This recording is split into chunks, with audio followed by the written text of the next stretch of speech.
যে বাংলাদেশের মানবিকতাটা আসলে মানুষের মধ্যে কোথায়? একদিকে আমাদের ছোট ছোট বাচ্চারা আগুনের লেলিহান শিকার মধ্যে পুড়ে মারা যাচ্ছে, অন্যদিকে হচ্ছে ভাড়া নিয়ে মানুষ দর দর কষাকষি করতেছে। এবং এটাও আমরা দেখতে পাচ্ছি যে 100-200 টাকার পানি 600 টাকায় বিক্রি করা হয়েছে।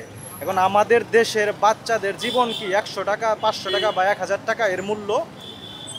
আপনারা বলেন যে আমাদের বাচ্চাদের মূল্য কি 500-1000 টাকা? যে একদিকে বাচ্চারা পুড়ে মারা যাচ্ছে, অন্যদিকে মানুষ ব্যবসা করতেছে। মানবিকতাটা আজকে কোথায় গিয়ে দাঁড়াইছে এটা বোঝার চেষ্টা করেন। আজকে যদি এই বাচ্চারা বাংলাদেশের না হইতো তাহলে হয়তো মারা যাইতো না, শুধু বাংলাদেশ বলে মারা গেছে। কারণ এই দেশে মৃত্যু নিয়ে ব্যবসা চলে, এই দেশে 500 টাকা 1000 টাকা ভাড়া চায়।